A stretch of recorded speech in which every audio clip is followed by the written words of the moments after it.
बात करने वाले हैं सूर्य देव के एक सूत्र के बारे में जिसको ऋषि भृगुदेव ने अपनी भृगु संहिता में लिखा। और यह लिखते हुए उन्होंने शुक्राचार्य से क्या कहा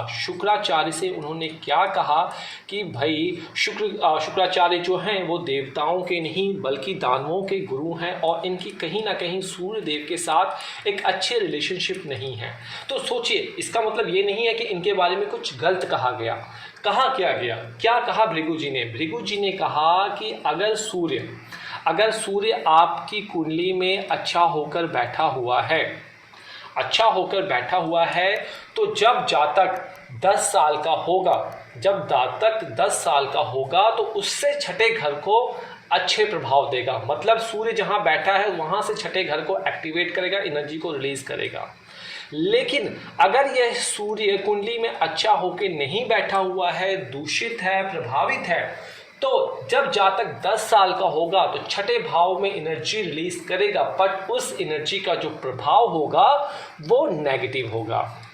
तो जब खुश होंगे तो अच्छा फल होगा और जब दुखी होंगे तो नेगेटिव फल होगा। दो चीज़ें याद कर ली। अब आपने क्या देखना है, देखिए यहाँ पे मैंने चार्ट लगा दिया है, खाली चार्ट है और ये एक चार्ट है ताकि आपको तथ्य याद हो जाए कौन सा भाव किस चीज़ को रिप्रेजेंट करता है। आपकी कुंडली में आपका सूर्यदेव कहीं भी प्रेजेंट हो सकता है।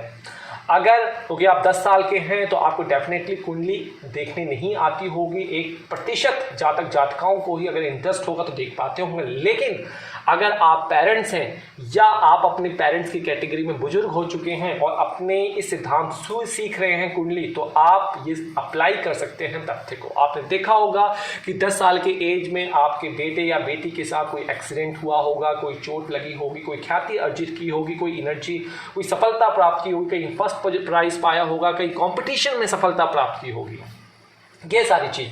तो मान लीजिए आपने अपना लग्न उठा लेना है और देखिए 10 की एज कौन सी होगी। कुंडली में मैंने बताया है, भृगु जी ने कहा है कि जो पहला घर होता है वो पहली एज, दूसरी एज, तीसरी एज, चौथी एज, पांचवी एज, छठी, सातवीं, आठवीं, नौवीं, 10वीं एज, 11वीं एज, 12वीं एज, 13वीं एज, इस तरीके से साइकिल चलती है, सो ऑन।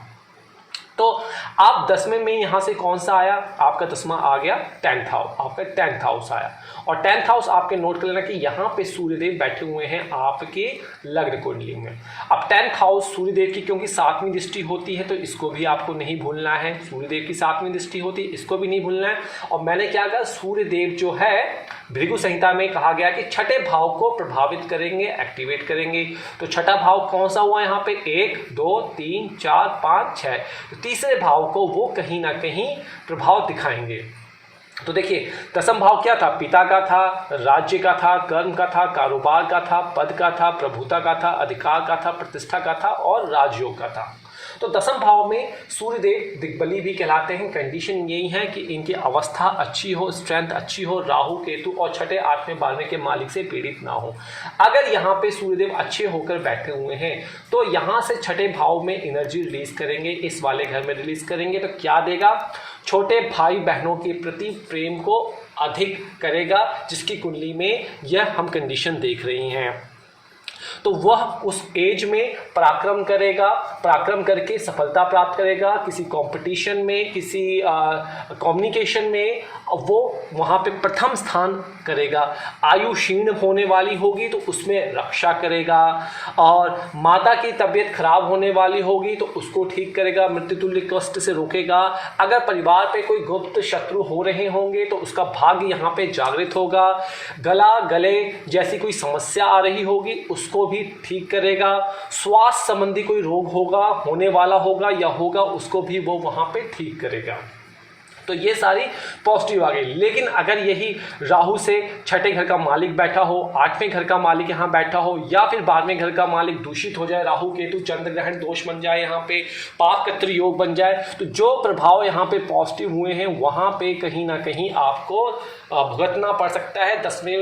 10छठे भाव से रिलेटेड समस्या का समाधान करना पड़ सकता है। तो आपको अपने चार्ट देख लेना है, चार्ट में घर को देख लेना, उन घर से रिलेटेड आपको प्रभाव देखने को मिलेगा कि आपका चंद्रमा कहाँ बैठा हुआ है। तो चंद आपका माफ कीजिए, आपका सूर्य कहाँ बैठा, सूर्य से आपने देख लिया 10 साल की एज में, या फिर सूर्य कहीं और बैठे हो 10 साल की एज हो, तो आपका छठा भाव ये तो एक्टिवेट होगा ही होगा। तो यहां से भी छठे भाव को आपने कैलकुलेट करना है, 1 2 3 4 5 6। तो दोनों तथ्य को, दोनों को कंबाइन करके ही आपको एनालिसिस यहां पे निकालना है।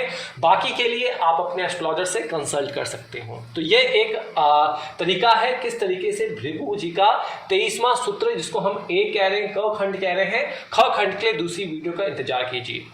तो जाते जाते आपसे यही कहूंगा, किसी प्रकार की सहायता चाहिए तो ऐप डाउनलोड कर लीजिए, इंस्टाग्राम, फेसबुक, ट्विटर, कोरा से हमारे साथ फॉलो कर लीजिए, आपको वहां से भी ढेर सारी प्रॉफिट होने वाला है। आज के लिए बस इतना ही। किसी भी प्रकार की कॉल, ईमेल हमारी तरफ से विदाउट अपॉइंटमेंट नहीं की जाती है।